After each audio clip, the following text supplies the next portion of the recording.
Olá, terceiro ano, tudo bem? Hoje na aula de História, vamos conversar sobre alguns lugares da África. Alguns lugares da África formavam reinos. Eram governados por um rei. Outros eram império, pois seus governantes eram muito poderosos. Nós estudamos que as primeiras cidades foram construídas próximos de rios, para cultivar alimentos, para criar animais e para o consumo próprio, beber. Os egípcios também fundaram cidades nas proximidades do rio Nilo. Eles utilizavam pedras e barro para criar suas construções. A argila era misturada a água e palha e depois moldada em formato de tijolos que eram secos ao sol. Os reinos da África eram formados por um conjunto de aldeias e uma cidade principal. Os africanos utilizavam recursos naturais para construir os edifícios, como os templos, os palácios dos reinos. A igreja Casa de São Jorge foi escavada nas pedras há aproximadamente 1000 anos. Na atualidade, a região corresponde à cidade de Lalibela, fica na Etiópia. Essa construção está localizada em Mali. Nesse conjunto de construções encontra-se a mesquita, uma biblioteca e uma das universidades mais antigas do mundo. A Universidade de Sankoré é considerada uma das universidades mais antigas. Nessa universidade havia uma biblioteca com milhares de livros. Os estudantes usavam turbantes de cores diferentes para cada nível de ensino. As aulas eram dadas em pátios ao ar livre. Matemática, história, geografia, astronomia e Alcorão faziam parte dos conteúdos estudados. Alcorão é o livro sagrado dos muçulmanos. Você pode ver essas construções com mais detalhes. Na página 21 do seu livro, você poderá ver as construções pelo QR Code e em realidade aumentada pelo aplicativo da Positivo, e também as imagens dessas construções. Muitos africanos utilizavam recursos naturais para produzir instrumentos e materiais para a construção. O povo Yoruba é um dos maiores grupos étnicos da Nigéria. Eles são tradicionalmente os mais hábeis artesãos da África, trabalhando como ferreiros e tecelões ou no artesanato de couro, vidro, marfim e madeira. Muitas pessoas desse povo foram trazidas para o Brasil como escravos. O povo introduziu o candomblé, uma religião afro-brasileira. Os povos banto falam diferentes idiomas, embora sejam todos derivados de uma mesma língua original, e têm diferentes tradições culturais. Eles foram um dos grupos mais numerosos a chegar ao Brasil na época da escravidão, trazidos de Angola, do Congo e de Moçambique.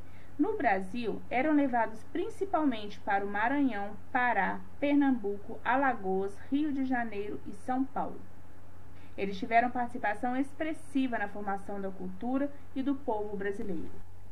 Várias palavras do português falada no Brasil têm origem de uma língua banta de Angola. Moleque, cafuné, quilombo, caçula, macumba, senzala, fubá, farofa. Na música, o gosto pela dança e pelos instrumentos de percussão também teve influência decisiva em ritmos brasileiros como samba, bossa nova, congada, maracatu, pagode. Também são de origem banta o berimbau, a cuíca e a capoeira. Os povos africanos se organizavam de formas distintas, falavam diferentes línguas, se expressavam suas crenças, suas religiões de diversas maneiras, de acordo com cada etnia. Essas diferenças culturais também podem ser constatadas na atualidade. Muitas etnias africanas preservam a cultura de seus antepassados nos modos de vestir, com seus padrões de estampas e cores, o uso de determinados acessórios, como turbantes, e uma variedade de penteados. Capulana é o nome que em Moçambique se atribui a um pano, geralmente de algodão, que as mulheres utilizam para fazer de saia, de vestido, colocar na cabeça em forma de turbante ou para segurar os bebês. Pode ainda servir como toalha de mesa ou para carregar trouxas de roupa. A capulana caracteriza-se por ter estampas e cores vibrantes que perpassam muita energia e vivacidade. Quando os africanos foram trazidos para o Brasil, eles trouxeram elementos de sua cultura. Esta vinda ao Brasil não ocorreu por vontade própria. Os portugueses ocupavam diversas áreas no continente africano e então dominavam reinos africanos. Muitos africanos foram escravizados e trazidos ao território brasileiro para trabalhar de maneira forçada na agricultura, em cidades e outras cidades que foram se formando com o decorrer do tempo. Os africanos eram transportados em navios portugueses. As viagens eram longas, as condições precárias. Por isso, muitos deles ficavam doentes. Entre os africanos trazidos também vieram príncipes e líderes de reinos que foram dominados por Portugal. Esta é a representação de africanos escravizados chegando no Rio de Janeiro. As vestimentas e os penteados fazem parte da identidade cultural das etnias africanas. Homens com o rosto pintado para o ritual na Nigéria. Mulher da etnia Ndebele, África do Sul.